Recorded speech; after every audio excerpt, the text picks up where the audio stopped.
sahbihi wa man wala.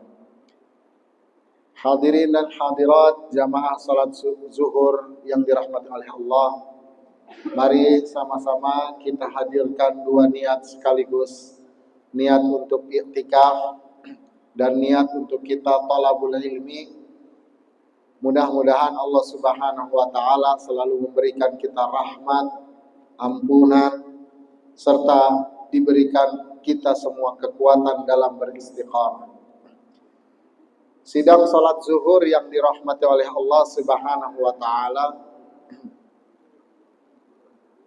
kita diciptakan oleh Allah Subhanahu wa taala, telah jelas dengan sejelas-jelasnya difirmankan oleh Allah di dalam Al-Qur'an adalah untuk beribadah. Di dalam surat Az-Zariyat Allah berfirman, "Wa ma a'udzu billahi minasyaitonir rajim wa ma khalaqtul jinna wal insa illa liya'budun." Tidaklah aku ciptakan jin dan manusia kecuali untuk beribadah kepadaku. Kemudian Allah berfirman lagi dalam ayat yang lain, "Wa ana rabbukum fa'buduni." Dan aku adalah Tuhan kalian, maka sembahlah aku. Di dalam surat Thaha, "Wa innani anallah fakhla'na 'alaika innaka bil wadil muqaddasi tuwa. Wa ana rabbuka fa'budni wa aqimis salata di zikri." Yang artinya, aku adalah Tuhan kalian, maka sembahlah aku. Jadi kalau kita bertanya tujuan daripada kita hidup di dunia ini, tidak lain kita punya jawabannya, yaitu beribadah kepada Allah. Apa yang disebut dengan ibadah? Ibadah dalam bahasa artinya at-tazallul wal khudu', merendahkan, merasa hina dan tunduk. Tunduknya dan merasa hinanya kepada siapa? Kepada Allah Subhanahu wa taala. Kalau kita melihat dengan kacamata logika kita merasa tunduk dan hina itu sangat logis kalau ditujukan kepada Allah. Kenapa demikian? Karena satu, Allah yang menciptakan kita, maka secara logika yang menciptakan lebih kuat daripada yang diciptakan. Yang kedua, kita diberikan rezeki tanpa kita minta. Contohnya, dengan penglihatan kita bisa menikmati pemandangan yang indah. Dengan pendengaran kita bisa mendengarkan suara yang bagus. Dengan adanya perasa, maka kita bisa merasakan makanan, minuman yang enak. Nah, dengan dasar itu, maka kita sudah barang tentu harus merasa tunduk di depan sang pemberi, yaitu Allah Subhanahu wa ta'ala. Maka kalau kita pikirkan, kita beribadah yang artinya merasa hina, merasa tunduk, merasa menghamba kepada Allah, itu sudah sesuai dengan aturan akal manusia. Artinya Allah Subhanahu wa ta'ala ketika memerintahkan atau ketika Allah ingin disembah oleh makhluknya, itu adalah bukan sesuatu yang di luar akal sehat. Bahkan akal sehat akan menyatakan memang seharusnya demikian. Maka di sini jamaah rahimakumullah, mau Al-Fakir katakan, ketika seseorang beribadah kepada Allah, merasa hina di hadapan Allah, merasa tunduk di hadapan Allah, sejatinya dia sedang kembali ke fitrahnya. Dia sedang kembali kepada akal sehatnya. Karena memang sudah seharusnya demikian. Nah, sekarang jamaah rahimakumullah, yang patut kita ketahui adalah bahwa ibadah kita kepada Allah sekali-sekali bukanlah untuk kemaslahatan Allah Subhanahu wa taala. Namun kemaslahatan itu akan kembali kepada diri kita sendiri. Kita sujud kepada Allah ataupun kita tidak sujud kepada Allah, tetap Allah Maha Esa, Maha Berkuasa, Maha Tunggal, tidak butuh kepada siapapun. Jadi ibadah kita tidak akan menambahkan kekuasaan Allah atau menguranginya sedikit pun. Yang kedua, kalau kita sujud tidak sujud, Allah tetap Maha Tunggal, Maha Esa, Maha segalanya. Tidak berkurang daripada kekuasaan Allah, juga tidak bertambah. Namun sebaliknya, ibadah yang Allah tentukan kepada kita, yang Allah kehendaki kepada kita, sejatinya kebaikannya akan kembali kepada diri kita sendiri. Buktinya apa? Buktinya nggak asing lagi. Kalau kita membaca Al-Quran, pasti kita temukan banyak ayat yang Allah akan memberikan ganjaran kepada kita kelak di surga dan bahkan juga di dunia. Artinya Allah Subhanahu wa taala memberikan kebaikan kalau kita tunduk kepada Allah, dan kebaikan itu kembalinya kepada kita sendiri. Makanya Allah singgung bagi orang yang berkurban, yang dia mengorbankan hewan di waktu Idul Adha. Apa kata Allah?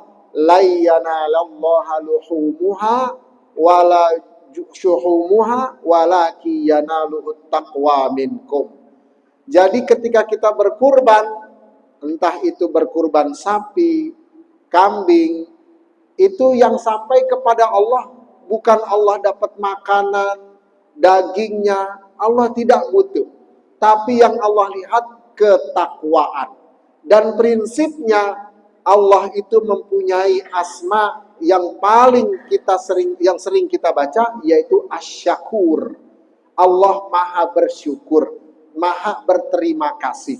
Artinya ketika Allah menyuruh seseorang untuk melakukan sesuatu, kemudian dia melaksanakannya, maka Allah akan berterima kasih kepada orang tersebut, bahkan balasannya jauh lebih besar daripada perbuatan yang dia lakukan. Contohnya apa? Contohnya kita sholat, bapak-bapak. Sholat kita ini umur di dunia zaman sekarang gak ada yang 100 tahun. Paling mentok-mentok ya 90 itu udah lama. Kenapa demikian? Ada banyak faktor. Entah faktor makanan, faktor minuman, faktor psikologi, banyak faktor. Sehingga kalau kita pandang dari segi ini aja, tanpa kita pandang ajalnya Allah, yang Allah tentukan, kita pandang dari segi makanan, segi minuman, segi psikologi. Untuk zaman sekarang, ya tidak memungkinkan manusia, maksudnya sangat kecil kemungkinan untuk lebih daripada 100 tahun. Nah, kita dari akil balik, taruhlah umur 15 tahun. Sampai kita misalnya pakai umur Rasulullah 63 tahun. Masa hidupnya cuma sekitar 63 berapa, sekitar berapa tuh, dari 15 sampai 49 tahunan. Itu beribadah sholat berjamaah 49 tahun, kemudian Allah berikan balasan surga yang kekal abadi, kenikmatannya tidak berputus, kemudian apalagi tidak pernah merasa bosan, selalu senang, selalu ceria, diberikan nikmat setiap hari. Jadi bekerja 49 tahun, tapi diberikan ganjaran dan gaji yang gak pernah putus. Artinya pekerjaan yang kita lakukan di hadapan Allah, ya mungkin dibahasakan, gajinya, balasannya tidak seimbang dengan pekerjaan yang diperintahkan. Lebih besar daripada balasannya. Ini menandakan bahwa Allah Subhanahu wa ta'ala tidak butuh ibadah kita. Allah maha bersyukur ketika seseorang menjalankan ibadah yang Allah perintahkan. Nah, ini poin yang paling penting. Nah, ayahanda dan ibunda, hadirin dan hadirat, ketika tujuan kita adalah beribadah, makna ibadah adalah merasa hina dan tunduk kepada Allah. Dan itu merupakan sesuatu yang sesuai dengan fitrah manusia. Maka Allah Subhanahu wa ta'ala turunkan syariat, turunkan agama untuk mengajarkan bagaimana seseorang itu beribadah. Maka dari sini diutuslah para nabi, diutuslah para rasul untuk mengajarkan bagaimana manusia beribadah. Nabi Adam, Nabi Idris, Nuh, Hud, Saleh, sampai zaman Nabi Muhammad, itu mereka para anbiya sejatinya mengajarkan bagaimana cara beribadah. Nah, berarti di sini poin selanjutnya adalah dalam beribadah kita membutuhkan pengetahuan yang cukup agar ibadah kita sesuai dengan yang Allah inginkan. Makanya bapak-bapak yang dirahmati oleh Allah, Al-Imam Al-Ghazali, ilmuwan Islam dalam bidang tasawuf, dalam bidang fikih, begitu juga dalam bidang sains, juga terkenal Imam Ghazali dalam hal sains. Beliau menyatakan tingkatan pertama sebelum kita beribadah adalah kita punya pengetahuan tentang ibadah. Karena Allah Subhanahu wa ta'ala ridhonya kalau beribadah itu sesuai apa yang Allah mau. Kalau kita mau analogikan, ketika ada seorang majikan yang selalu memberikan kebaikan kepada hambanya, hamba sahayanya dikasih makan, dikasih minum, kebutuhannya dipenuhi. Kemudian si majikan ini menyuruh hamba sahaya itu, maka si tuan rumah mempunyai kriteria bagaimana cara dia melakukan apa yang dia suruh. Dengan Allah Subhanahu wa ta'ala demikian. Allah ingin disembah oleh kita. Allah ingin diibadahi oleh kita. Tapi ada cara tertentu yang Allah ridhoi agar Allah bisa menjadikan ibadah kita diterima. Dan itu adalah harus dengan ilmu pengetahuan. Maka bapak-bapak yang dirahmati oleh Allah, kunci pertama sebelum ibadah tidak ada lain kecuali ilmu. Nah, pertanyaannya, ilmu apa saja yang perlu kita ketahui untuk kita bekal beribadah kepada Allah Subhanahu wa ta'ala? Di sini saya akan sampaikan hadis Jibril, di mana Rasulullah pada waktu mengadakan taklim dengan para sahabat, itu Rasulullah ngadain taklim model seperti ini. Kemudian tiba-tiba ada orang asing yang masuk ke majelisnya. Dia berpakaian sangat putih, rambutnya sangat hitam pekat. Kemudian para sahabat tidak mengenalnya. Dan dia nggak kelihatan habis melaksanakan perjalanan jauh. Dan kemudian tiba-tiba langsung ke depan majelis, dan Rasulullah posisinya dalam keadaan duduk di antara dua sujud. Kemudian orang tersebut menyandarkan lututnya kepada lutut baginda Nabi Muhammad SAW. Kemudian orang tersebut menanyakan kepada Rasulullah 4 hal. 1, bertanya tentang iman. Yang kedua, bertanya tentang Islam. Dan yang ketiga, bertanya tentang ihsan.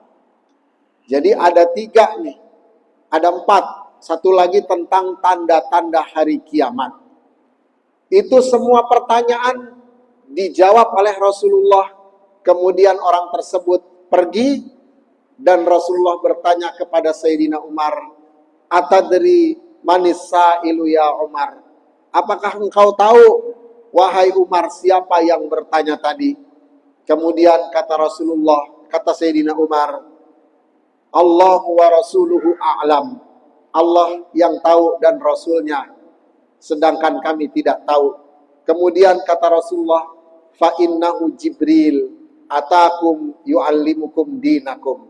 Yang tadi datang adalah malaikat Jibril, sengaja datang untuk mengajarkan agama kalian.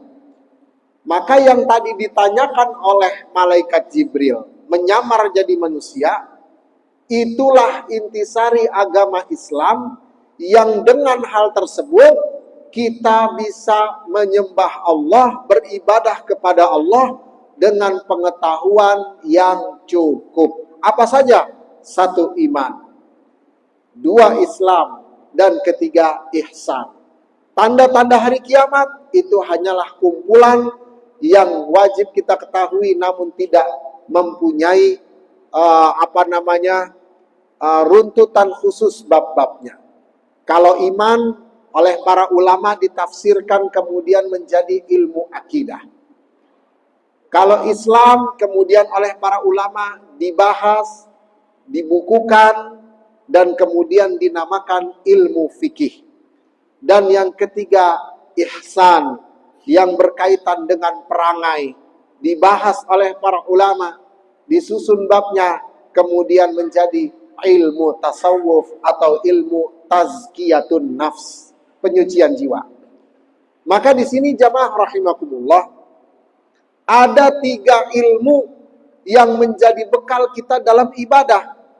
1, ilmu fikih, 2, ilmu akidah, dan 3, ilmu tasawuf. 3 hal ini yang menjadi bekal manusia untuk dia beribadah kepada Allah sehari-hari. Tanpa 3 ilmu ini, maka ibadahnya tidak diterima oleh Allah Subhanahu wa ta'ala. Jadi kalau kita misalnya pernah ada cerita, waktu zaman dulu ada seorang yang sangat ahli ibadah. Kemudian dia merasa sedih karena telah memandang sesuatu yang diharamkan oleh Allah. Karena dia sedih, akhirnya dia pergi ke gurun menyendiri untuk bertaubat kepada Allah selama 30 tahun.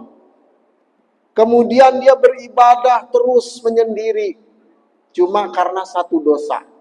Setelah 30 tahun, orang tersebut pindah ke kota dengan kondisi kening yang tertutup oleh tanah liat. Kemudian ditanyalah orang tersebut oleh seorang syekh, apa yang ada di jidatmu? Kenapa kamu menaruh tanah liat di dahimu? Kemudian kata orang tersebut, waktu itu saya lagi bertaubat karena mata saya melihat hal yang diharamkan Allah. Maka kemudian mata saya tempelin tanah liat sebagai hukuman buat saya sampai ke jidat saya.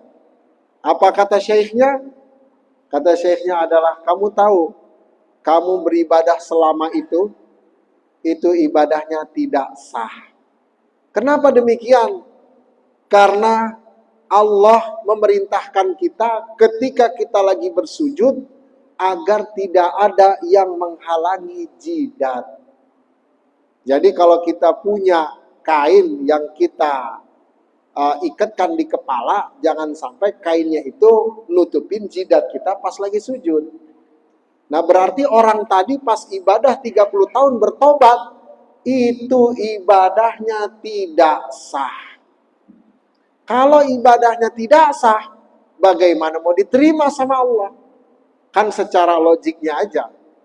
Ketika atasan memerintahkan bawahan, kemudian bawahan itu melakukan perintahnya, tapi tidak sesuai apa yang diperintahkan, pasti akan ditolak. Kan logiknya begitu.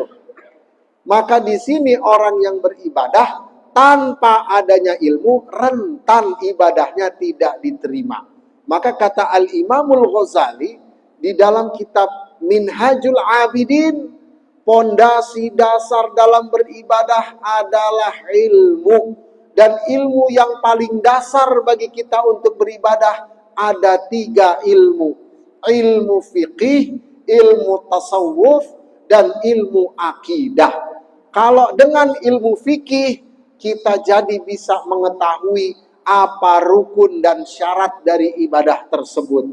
Dengan ilmu akidah, ketika kita beribadah, kita menyembah Allah dengan sebenar-benar tauhid. Jangan sampai nanti pas lagi beribadah, Allahu Akbar, kebayang. Oh, Allah wujudnya begini, Allah begini, Allah berupa cahaya, Allah begini. Suka terbayang, itu pasti ada orang yang terbayang seperti itu. Dengan adanya ilmu akidah, orang tersebut ingat mukhalafatun lil hawadisi. Allah berbeda dengan makhluknya, sehingga lintasan pikirannya ketika dia beribadah mampu dia tolak. Kenapa? Karena dia sudah tahu Allah berbeda dengan makhluknya. Tidak mungkin makhluknya bisa menggambarkan zatnya Allah yang tidak bisa diukur dengan apapun. Ibadahnya selamat. Tapi kalau nggak punya ilmu akidah, lagi beribadah kebayang atau ada was-was. Bagaimana cara menghadapin itu? Kalau orang nggak punya bekal, bisa-bisa tergelincir. Makanya ada waktu di Indonesia nih Bapak-bapak, Indonesia nih negerinya para nabi. Ya. Nabinya siapa? Oh, nabinya ternyata ada Ahmad Musedek, ada Lia Edan. Ini negeri para nabi, polisinya nangkepin nabi di Indonesia. Cuman yang perlu kita ketahui, kenapa itu dia bisa jadi nabi? Coba aja baca riwayatnya. Oh, dia ahli ibadah. Yang satu ibadahnya kenceng banget, nggak pernah ketinggalan tahajudnya. Tapi ketika lagi ibadah, tiba-tiba ada cahaya datang menurut pengetahuannya, menurut pengakuannya. Kata cahaya itu, engkau adalah nabi akhir zaman. Dia percaya. Pertanyaannya kenapa dia percaya? Karena dia nggak punya bekal ketika dia lagi beribadah. Ada lagi yang ibadahnya di Gunung Salak. Dia beribadah di sana menyendiri, pulang-pulang jadi nabi, ngaku nabi. Kenapa? Karena dia dapat wangsit begini, digoda sama setan, akhirnya percaya. Kenapa bisa begitu? Karena beribadah tanpa ilmu. Maka orang yang beribadah tanpa ilmu, itu rentan sekali tergelincir. Lagi-lagi nanti kalau ditanya ilmu apa yang harus menjadi bekal kita, kembali lagi ilmu yang tadi. Ilmu akidah, ilmu fikih, dan ilmu tasawuf. Maka bapak-bapak yang dirahmati oleh Allah, sudah seyogianya kita ini membekali diri kita dengan 3 ilmu tadi agar ibadah kita bisa lebih maksimal. Dengan ibadah kita maksimal, maka Allah Subhanahu wa Ta'ala akan memberikan kebaikan kepada kita. Bahkan yang Allah janjikan, kebaikannya itu tidak ada akhirnya. Apa itu? Yaitu surga. Jadi surga ini dibeli salah satunya dengan ilmu. Maka kalau kita mau masuk surga ya harus dibayar dengan ilmu. Ilmu apa? Yang tadi. Yaitu akidah, fikih, dan tasawuf. Ini bekal kita untuk menuju surganya Allah Subhanahu wa Ta'ala. Tidak ada jalan lain, kata Imam Ghazali, nggak ada pintu lain dalam beribadah kepada Allah selain mempunyai bekal ilmu yang tadi. Maka di sini bapak-bapak, mudah-mudahan kita semua diberikan ilmu yang bermanfaat. Kita digolongkan orang-orang yang istiqamah, dan mudah-mudahan kita semua diampuni oleh Allah, dimasukkan ke dalam surganya. Amin ya rabbal alamin. Aqulu qauli hadza wa astaghfirullah. Ada sesi?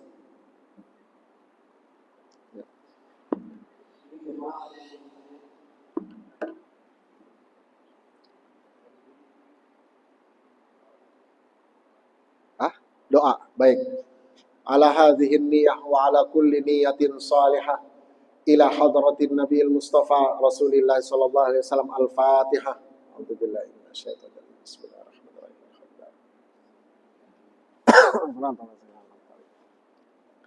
Bismillahirrahmanirrahim. Alhamdulillahirabbil alamin. Hamdan syakirin, hamdan na'imin, hamdan yuafi ni'amahu wa yukafi mazida. Allahumma salli wa sallim wa barik ala sayyidina Muhammadin fil awwalin. Wa salli wa sallim ala sayyidina Muhammadin fil akhirin. Wa salli wa sallim ala sayyidina Muhammadin fi kulli waqtin wa hin. Allahumma a'inna ala dzikrika wa syukrika wa husni ibadatik. Allahumma a'inna ala dzikrika wa syukrika wa husni ibadatik. Allahumma a'inna ala dzikrika wa syukrika wa husni ibadatik. Allahumma ighfir lana wa liwalidina warhamhum kama rabbawna shighara wa li jami'i masyayikhina wa li jami'il muslimina wal muslimat. Allahumma farrij kuruba ikhwanina fi jazirati Sumatra wa fi kulli makanin ya rabbal alamin. Wansuril muslimina fi Filastin وانصر المسلمين في كل بقعة من بقاع الأرض يا رب العالمين. ربنا آتنا في الدنيا حسنة وفي الآخرة حسنة وقنا عذاب النار. سبحان ربك رب العزة عما يصفون وسلام على المرسلين والحمد لله رب العالمين. السلام عليكم ورحمة الله وبركاته.